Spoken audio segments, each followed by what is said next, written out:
नमस्कार दोस्तों, मैं हूं Amrish Kumar. Paradigm IAS academy में आपका स्वागत है। देखिए, अभी टर्की के जो राष्ट्रपति हैं एर्दोगन, इन्होंने यूनाइटेड नेशन जनरल असेंबली में कश्मीर का जो मुद्दा है ये उठाया है। अब चूँकि ये इनकी परंपरा रही है, ये हमेशा भारत विरोधी जो है स्टैंड हमेशा लेते रहे हैं। टर्की के जो राष्ट्रपति हैं, आपको पता होना चाहिए कि टर्की में जब भूकंप आया था, अर्थक्वेक आया था, तो भारत ने काफ़ी इनकी मदद की थी, हेल्प किया था। और हमेशा भारत की विदेश नीति ये रही है कि टर्की के साथ हमारे संबंधों को अच्छा बनाया जाए, हमारे अच्छे रिलेशन रहें टर्की के साथ में। लेकिन आपने देखा होगा कि जब पाकिस्तान ने भारत पर हमला किया, आतंकवादी हमला एक तरीके से करवाया पहलगाम का, तो ऐसे में भारत ने ऑपरेशन सिंदूर जब चलाया, तो उस दौरान आपने देखा होगा कि टर्की ने किस तरीके से पाकिस्तान को मदद किया, पाकिस्तान को सहायता दी उसने। तो उसका ये जो भारत विरोधी जो रुख है, ये आप हमेशा देख सकते हैं। और उसी का रुख या उसी की जो विदेश नीति है, वो हमें यूनाइटेड नेशन जनरल असेंबली में भी देखने को मिल रही है। ये उसकी जो परंपरा है कि कश्मीर का जो मुद्दा है ये यूनाइटेड नेशंस के द्वारा सॉल्व करना चाहिए, इस तरीके का स्टैंड लेना, ये इसके क्या मायने हैं इसको हम समझेंगे और हम ये जानने का प्रयास करेंगे कि आखिर ये भारत के लिए कैसे चैलेंज है और भारत का क्या स्टैंड है। भारत इसको इस तरीके से जो डिप्लोमेटिक चैलेंज है हमारे लिए, क्योंकि अनावश्यक रूप से जो है कश्मीर के मुद्दे को हाईलाइट करना, ये हमारे लिए एक चैलेंज के रूप में सामने आता है।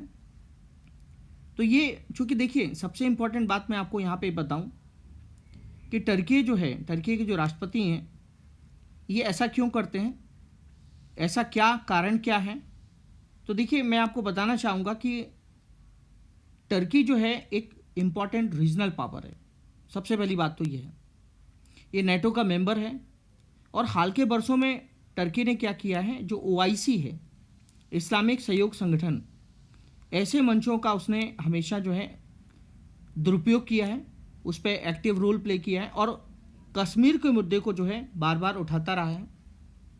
Even United nation general assembly में भी उसने ये मुद्दा बार बार उठाया। ये उसकी वार्षिक परंपरा है, एनुअल प्लान रहता है उसका ये पहले से।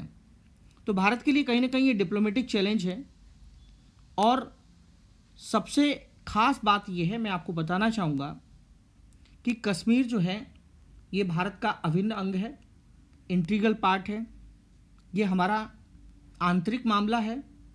और लाहौर समझौता जो हुआ था, या आप देखेंगे पाकिस्तान मेन जो है शिमला समझौता है, जो शिमला एग्रीमेंट हुआ था 1972 में।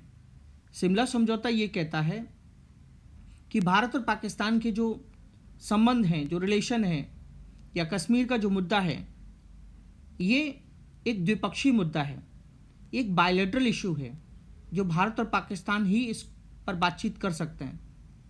भारत कभी भी किसी थर्ड पार्टी को स्वीकार नहीं करेगा, एक्सेप्ट नहीं करेगा। तो दोस्तों, हमको ये समझना होगा कि भारत की जो विदेश नीति है वो एकदम क्लियर है, हमारा स्टैंड एकदम क्लियर है। हम किसी भी थर्ड पार्टी का प्रयोग नहीं करेंगे इस मुद्दे में। आपको पता होगा, बीच में ट्रम्प साहब ने भी बीच में बोला था कि हम भारत और पाकिस्तान के बीच जो विवाद है उसको हम तीनों लोग सॉल्व करेंगे, हम इसमें भूमिका निभा सकते हैं। तो भारत ने इसको रिजेक्ट किया। तो भारत की फॉरेन पॉलिसी क्या है? भारत की फॉरेन पॉलिसी ये है, विदेश नीति ये है कि हम कश्मीर के मुद्दे पर किसी भी थर्ड पार्टी को कभी भी इन्वॉल्व नहीं करेंगे, उसमें कोई इंटरफेरेंस की ज़रूरत नहीं है, ये बायलैटरल इशू है और कश्मीर हमारा एक अभिन्न अंग है, इंटीग्रल पार्ट है। तो दोस्तों, यहाँ पे समझना हमारे लिए है कि कश्मीर मुद्दे पर टर्की की जो स्टैंड है वो भारत की विदेश नीति के लिए क्या चैलेंज प्रस्तुत करता है और इसका समाधान क्या है। कश्मीर मुद्दे पर जो टर्की और भारत के जो रिलेशन है, उसका जो इम्पैक्ट है, भारत को इसका क्या जवाब देना चाहिए, भारत को कैसे निपटना चाहिए टर्की से, आपको मालूम होना चाहिए कि अजरबैजान और टर्की ने पाकिस्तान को काफ़ी हेल्प किया था ऑपरेशन सिंदूर के दौरान।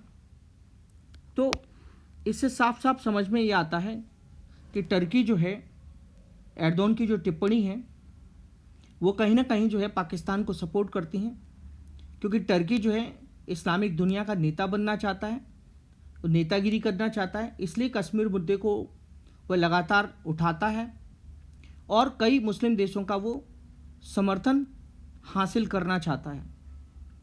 तो ये टिप्पणियाँ जो हैं इस प्रकार की भारत के लिए काफ़ी विचारणीय हैं। हमको इस पर सोचना पड़ेगा कि टर्की कश्मीर मुद्दे को अगर उठा रहा है तो एक डिप्लोमेटिक चैलेंज पेश कर रहा है।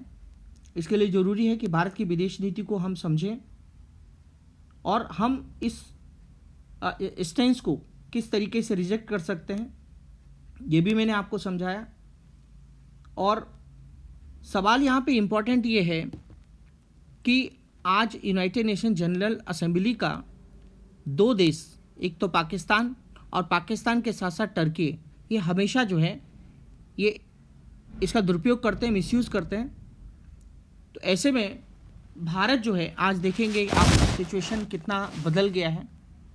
आज पाकिस्तान एक इम्पॉर्टेंट पावर के रूप में सामने आ रहा है। आपको पता है कि किस तरीके से इजराइल ने जो है अटैक किया कतर के ऊपर, और उसके बाद जो है इक्वेशन बदला मिडिल ईस्ट में, और सऊदी अरब और पाकिस्तान के बीच जो डिफेंस डील हुआ है, डिफेंस पैक्ट हुआ है कि अगर पाकिस्तान पे हमला होगा तो सऊदी अरब पे हमला माना जाएगा, सऊदी अरब पे हमला होगा तो ये पाकिस्तान पर हमला माना जाएगा।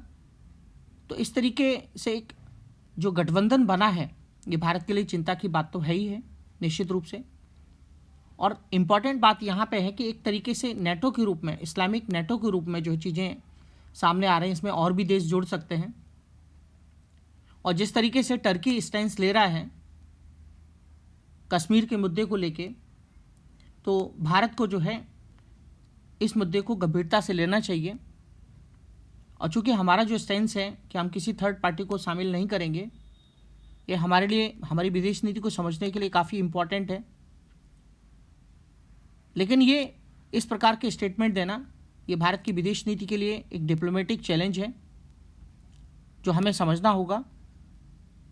तो दोस्तों, ये जो न्यूज़ थी जो मैंने आपके साथ साझा की है, अब हम किसी नए मुद्दे के साथ फिर से मिलेंगे। थैंक यू, धन्यवाद, जय हिंद।